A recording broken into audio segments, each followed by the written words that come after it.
Thank you. Mr. McDowell and then Mercy Aguilar.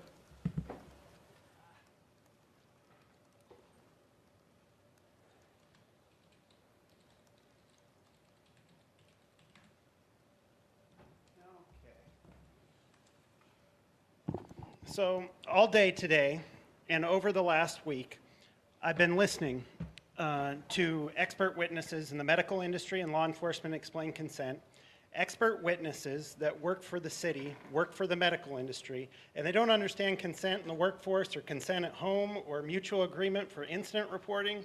Part of a mutual agreement means that individuals cognitively understand what they're consenting to. If an individual has a problem, they aren't thinking they will be put on television under crisis. Not everyone wants the entire city of Spokane in their home in crisis, even at the police officer's home. A police officer at home can't even agree to a report written down and is willing to take on a detective on the stand. The same officer provides conditions off recording device, then takes complaints to the stand off recording to the jury. Since the police have been provided cameras, laws have become restrictive with HIPAA protections. One of the biggest problems right now is environmental stresses of engaging with law enforcement. A civilian may become more stressed, tense, and not look or act the same way as with a friend or neighbor, and show mental health symptoms that aren't normally present, especially when falsely accused. It's not good for their mental health to be shown on television. Also, an individual can't consent on the scene when they don't have the cognitive ability. You may need one of my tests now to understand the level of conditions. I would like to see a disclaimer on this legislative form.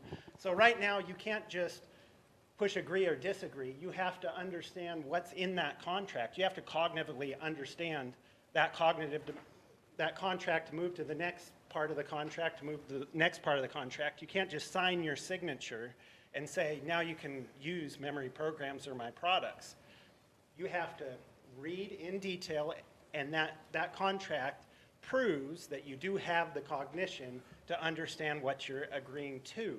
So I would ask that you put a disclaimer in, and maybe even a cognitive test to know what an individual is signing on to. Thank you for your time. Thank you, Mr. McDowell. Good evening. Thanks, Mr. Stucker, President Stucker, and council people.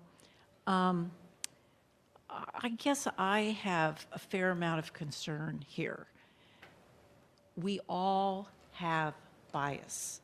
And one of the things about bias is that we don't recognize it in ourselves. So I think it's important to keep that in mind. My basic sense of this is permission is important. It's part of basic respect for another human being. And that doesn't change just because someone has made a bad decision, is in crisis, whatever. So I think that's really important for us to consider. This may be the worst day this person has ever had.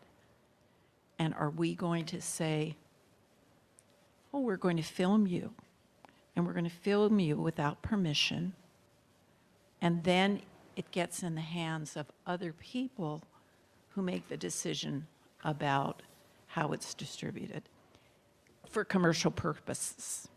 So I think that's all I need to say. Thank you.